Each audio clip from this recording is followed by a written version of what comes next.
And we're recording. How are you, Miss JB? I am fine. That is awesome. That is awesome. So today we have JB Portillo. Did I say your last name right? Portillo.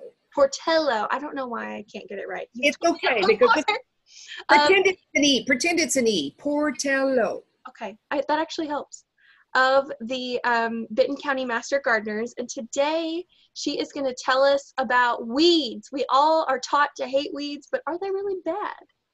So let's begin, Miss JB. Let me give you the screen.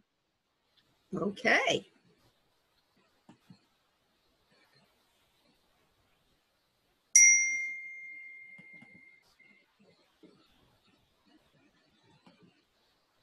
Love it. All right. Well, hello there, everybody. Shall I just get started? Go for it. All right. So I'm going to talk to you today and maybe give you a different way of thinking about something that we all agree or we talk about a lot. Is a weed a good thing or is it a bad thing? That's the question. So a weed is a plant that's only within a certain context. One person's weed is actually another person's wildflower. It's a volunteer plant that comes up without being planted or encouraged at all. It's kind of just growing where you don't want it to be. And most of us have actually pulled at least one dandelion up by its roots and disposed of it, thinking we're making the perfect yard. Well, actually, dandelions are good medicine. They're packed with healing properties and vitamin-rich leaves that are delicious, spicy surprise in a summer salad. Let's investigate some really interesting weeds and you decide for yourself. Now today, in the essence of time, we're only going to talk about spring weeds. So keep that in mind. There are many, many more. Before we get started as well, I want to do a little bit disclaimer. Yes, I am a master gardener. I'm also a master naturalist, but I am not an expert in weeds by any chance. So I want you to know that anything I share with you today is really just what I found, what I know, and to give you food for thoughts and further investigation. I'm not suggesting that just because some plants are edible that you try them without some personal research and making sure you have properly identified the plant. That's key. There are many lookalikes. And additionally, medical users are suggested only and simply used by those who know what they're doing and what's been handed down through the ages from our ancestors. I'm also, as a special surprise, going to give you a couple of recipes at the end. How to use spring weeds. I love a recipe. Yes. Okay, so who are you calling a weed? Well, when I see a weed, I see a wish. You, on the other hand, may see something totally different. In the wild, there's no such thing as a weed because in the overall vision of things, it's in the hands of Mother Nature. And she's the one who accommodates and incorporates it into all forms of life. Balance is achieved over a long term without the aid or interference from us. While one plant may prevail over others, eventually it reaches an apex and then it will naturally decline, allowing for other forms to be born and survive. So, are weeds always around? Yes. There are a couple of different classifications just on the surface, and some of them are annual, and they grow quickly and they seed heavily. And then there are perennials, which are slower to bloom, and they require they seed to start growing a bit more slowly. For annual weeds, now as we go through here today, I'm going to be actually showing you some weeds, and I'm going to give you on the screen some identification of what to look for and what it's all about. But in the background, and separate from that, I'm going to be telling you about their benefits and how to control them, if in fact you even want to. So as we go forward, annual weeds, killing the young plants and preventing them from growing to the seed is the best approach. For perennials, remember that I'm an organic gardener and I don't really believe in heavy chemicals. So me too, JB. It's the best. All right. So if you do, bless your heart. But I am for the balance in Mother Nature. So that's where I'm coming from. So for perennial weeds, regular pulling of that plant is the best approach, and making sure you eliminate all the roots. So we're not going to go over this crazy slide here to get in detail, but I wanted to just kind of throw up on the screen for your personal further investigation some of a chart that, and you can get this from the library right there where you are. Yes, ma'am. Plant forms, what the mature leaves look like. I'm hoping all of these different things. So if you're interested, definitely go out and investigate more. Okay, today we're talking only about spring weeds, because spring's when we first noticed so many of these, and that is all we really have time for today. Later, if you're so inclined, we could do summer and fall. But right now, I want to give you a little bit of a code. When you see green, as we go through here, these are going to be good weeds, or, whatever that classification is. And they're, so all the way through, if you see green and the little pretty happy face, that's going to be a good thing. When you see blue, they're sitting on the fence. Some of them are good, some of them are bad. They may not be anything you want. They may be poisonous even, but they may have some use. And then if you see red, you're going to learn about those particular weeds are classified for bad simply because that they may have good benefits, but we want to not pay too much attention to them and probably eradicate them if we see them. So, knowing that, let's go into early spring weeds. Now, the very first thing that you're going to see, and many of you know this already, if you don't, watch for it next time, there is wild garlic and wild onions. They kind of start off in the spring and they go on and on and on. I do. Now, my husband actually used some of these to cook. Yes. Oh, good. Good. Well, that's what I'm going to tell you here. I'm not going to read the screen to you at all. This just gives you a picture and what they look like. But what I wanted to tell you about them is the benefit is they are edible. They are. And they're excellent substitute for chives, scallions, garlic, or small amounts of onions. Now, they have a little bit more of a gamey taste, but that's okay. Now, if you decide you want to control them, pulling the whole plant includes the roots. But it's difficult to do that in very dense soil. Mulching does not impede this plant unless it's in black plastic. Now, I need to tell you a little side thing here.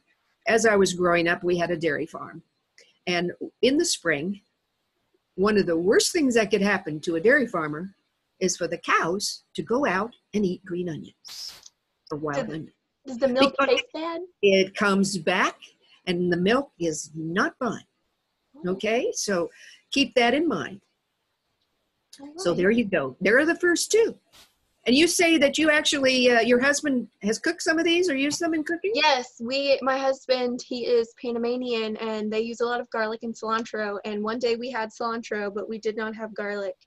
And so it was about a month ago. So the wild garlic had just started coming up, and he was like, "Go get some from the backyard." So I did, and we cooked with it, and we're still alive. So That's good for you. You're my kind of girl. I like it. All right, so let's go on to another one that many of you may see around. Now, for your reference, not that I use those, but I'm giving you the real name, the legitimate name for each of these plants as well. I'm not even going to try to pronounce some of them. Oh, Lord. Just to let you use them. But a buttercup. Now, the benefits of a buttercup, they're highly attractive to bees as well as people, and they grow well in damp, semi-shade areas. Now, the thing you need to know about buttercups, though, is they're toxic to horses and other grazers. But fortunately, the horses and the other grazers are smart enough to stop eating it before it kills them. It spreads in pastures, and in lawn, regularly just pulling it up suppresses it. It actually could be used as some sort of childhood makeup by taking the yellow leaves and rubbing it on your face. All right. The plants, the flowers themselves are big and showy. Okay? They are beautiful. A lot of pastures and Pea Ridge right now are just covered with buttercups. It's beautiful. It is beautiful. Mm-hmm. So the next one I want to talk to you about, and there are many forms of these, but this is an Oxide Daisy. I'm into native plants, so to me, I actually have some of these, and I consider them flowers. Now, I control them, Mm-hmm. but they're generally attractive, but not that the humans and the pollinators particularly so much, but the bees and the beneficial wasps, if you know about beneficial wasps, they love it. Mm-hmm. English daisy has been cultivated in a lawn species, so there's really no need to control it so much. Oxide daisies will not thrive in the yard or in the lawns, but can be a garden plant with little risk of spreading. Okay, so the next thing I'd like to go to, which I love, are violets. Yes, I love violets. And they come up naturally all over the place here in Northwest Arkansas, or in the country, period. Yes. They are gorgeous. The leaves of all violets and violas are edible, including the tiny weedy ones that often invade lawns and gardens. The dainty flowers are tasty too. They're a great addition to salads, and they're always beautiful. Why control these? That's what I'd like to know. But maybe if there are just too many of them, that where you don't want them to be, move them to another location and just keep them. They kind of serve as green mulch. And what I mean by that, instead of mulching everything, have plants that take care of, that serve as a weed barrier. Yeah. That's what green mulch is all about. They're considered ground cover, aren't they, as well? Yes, green mulch. That's right. Mulch. That's right. They're beautiful. Mm-hmm. Okay, another one. Now, this one is the bane of my existence, but it's a good plant, I guess. Henbit. It's a free cover crop preventing erosion in fields during barren winter months. So it serves that purpose. And then right before spring planting. And it's pretty. If you look out across a field or a lawn and you see all this purple or this violet, it is gorgeous. The leaves are edible, although they're a little hairy, so they're a little off-putting. Reported medical uses: they reduce bleeding and to induce swelling or to reduce swelling. Flowers are attractive to honeybees and other small native pollinators. They germinate best on bare soil, so best prevention is providing a good ground cover. Sowing grass or clover in early fall helps. Now, I know it's good. I don't love it, as one of my aunts would say. Yes, it's not your favorite. I grew up with this everywhere, and we would make flower crowns and use them as bouquets and bring them in and put them in our rooms. It's everywhere. So I see them now and I love them, but I understand why some adults hate them. Well, it's just that they try to take over my gardens. So. Yes, they are a bit invasive. Yes. I don't know when their welcome is. It's also called purple dead nettle. Either way, I've always called it henbit. Henbit. Okay, let's look at another couple here. The wild strawberry, and they actually have strawberries on them. Yeah. The leaves and the flowers are edible and may be eaten directly or made into teas or other tonics to improve, supposedly, skin and digestion. Small bees and other early beneficial insects use the flower for pollen and for nectar. Now, they're viney stems, so they sneak into garden beds. So frequent pulling or pruning may be needed to prevent invasion. But they're still kind of pretty. They are. And they have this cool little yellow flower on them, of all things. Another one that I love, I didn't always, but then I got it. The dandelions is they're extraordinarily difficult to eradicate, but easy to harvest. The leaves and the roots and even the flowers all have many edible and medicinal uses. But the most straightforward one is to simply pluck the leaves found at the center of a dandelion clump. They're the most tender and less bitter. Chop them finely and sprinkle them into salads so they add a delightful tangy flavor. Ooh. The yellow petals make a nice garnish, and actually roots can be ground into a coffee substitute. They're an excellent source of nectar and pollen for beneficial insects, including honeybees. So don't hate a dandelion. No, they're useful. Yes, absolutely. Let's go now to one I was not that much familiar with until I did my research, and that's called a cuckoo flower. Are you familiar with a cuckoo flower? I am not familiar with the cuckoo flower. Okay. Well, from what I understand, it's a source of pollen for early insects, including some butterflies. Leaves, flowers, and seed pods are edible, and they have a slightly peppery flavor, and they provide a good spring source of greens. All right. To control them, you would hand pull or hoe them by removing the plants, but do this before the seeds set in, because even attempting to remove the plants with ripe seed pods would result in wider and uncontrolled seed disbursement. They are just hardy then. They are.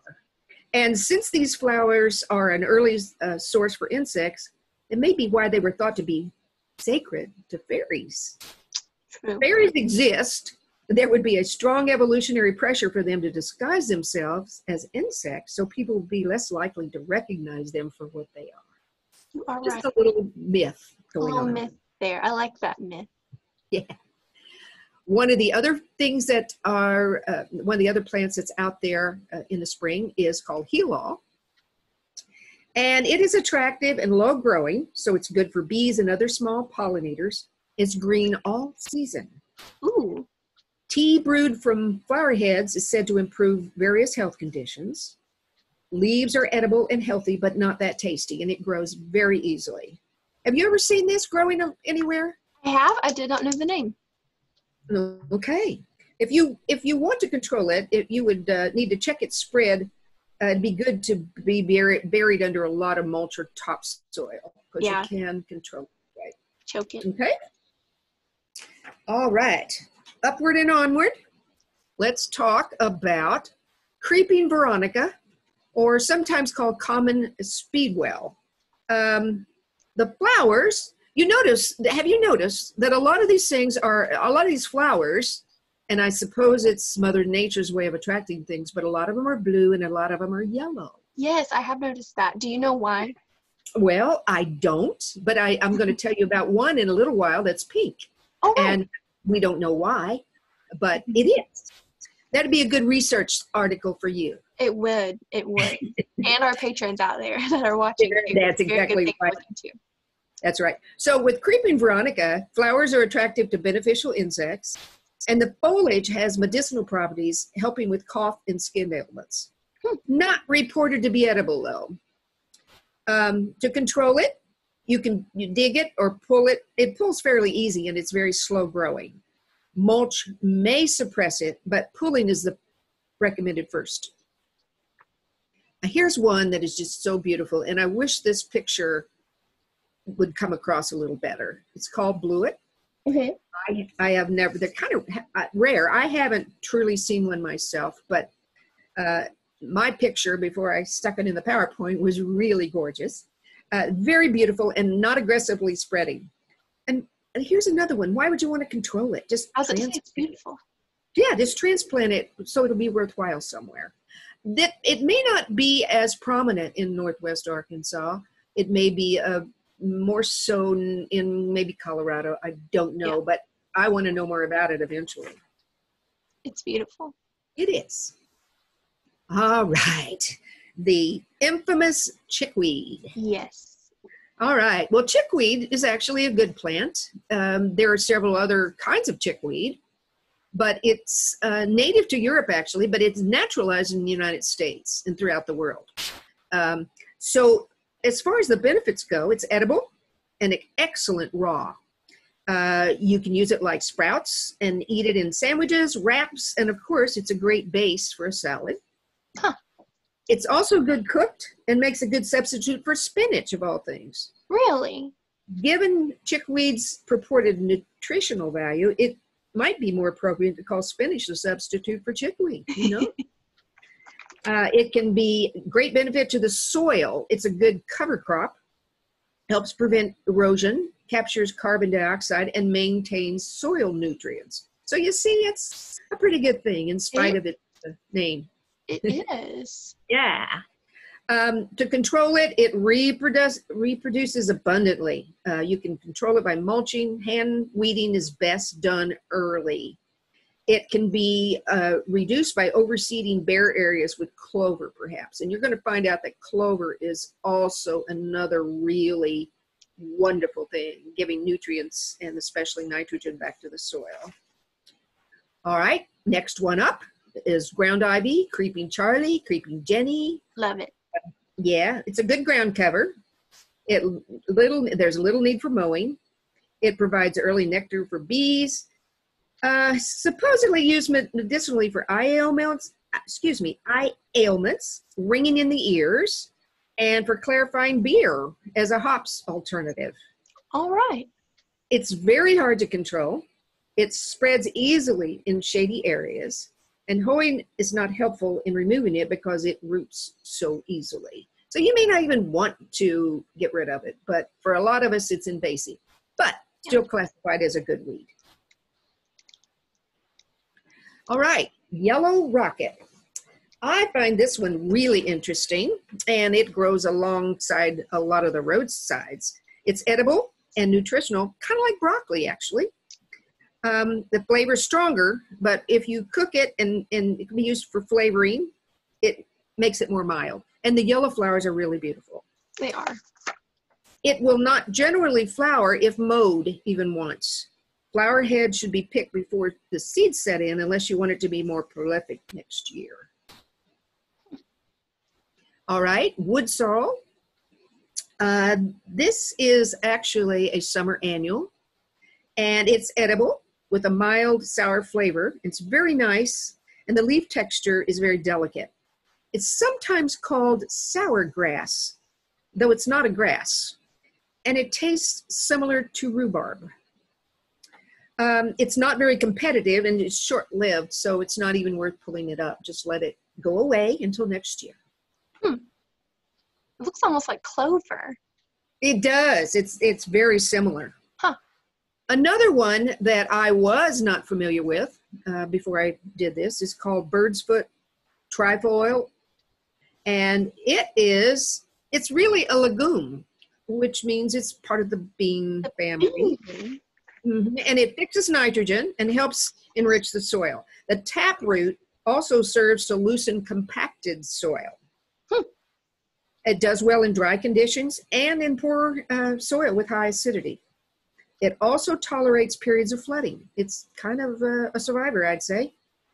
Farmers consider it a pasture plant and an excellent source of protein for grazing animals.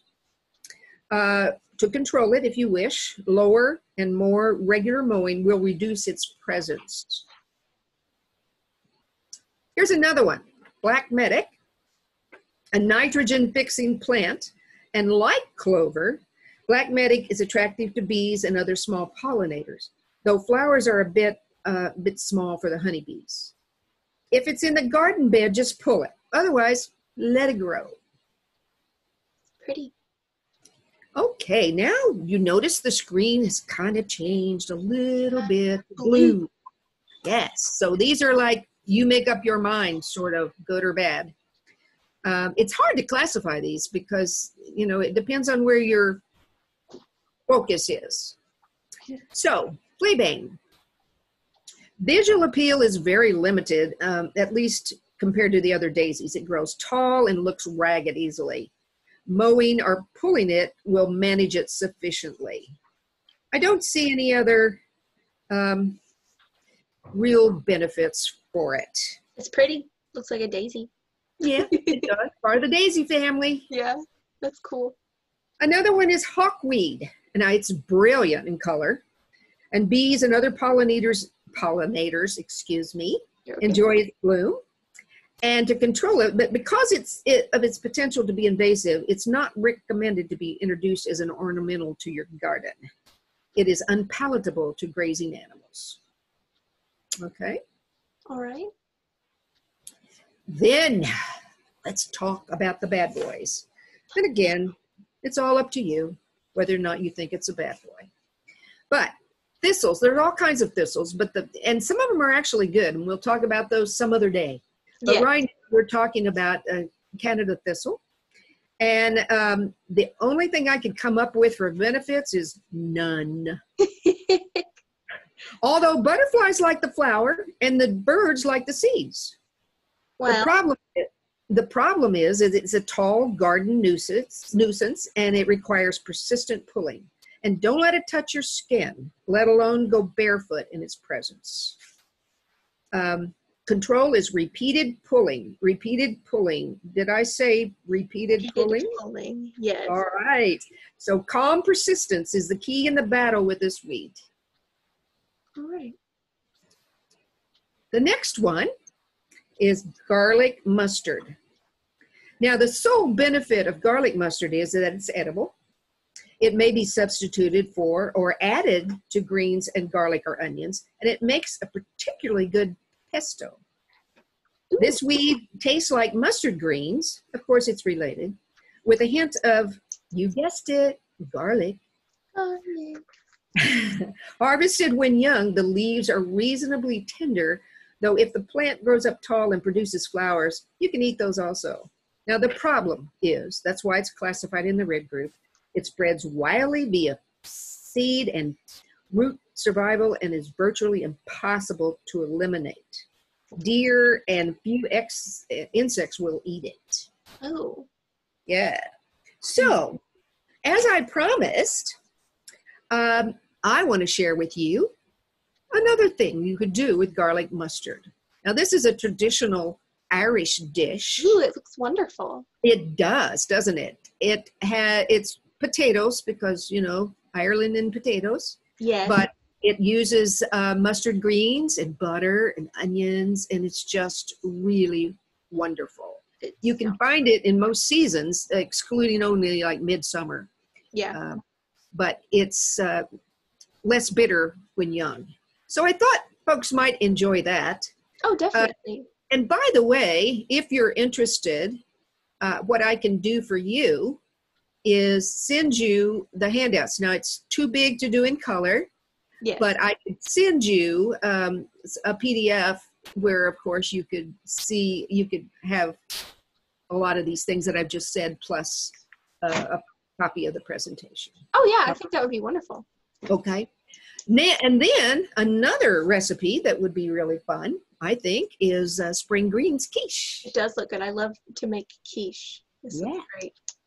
So all kinds of, you can use any greens, just anything that you happen to have, and it'll probably taste great, but different every time, depending on the bitterness of the greens, right? True. But you can always put a little nutmeg in there that cut the bitterness of the greens. Yeah. Okay, so there's another recipe. And then here's what I would like you to consider. The next time you see a weed, please look at it more deeply into its roots, discover its name, its habits, its possible uses. And instead of seeing an unwanted intruder, you might see a healer offering its leaves for a medicinal tea or flowers for a colorful salad.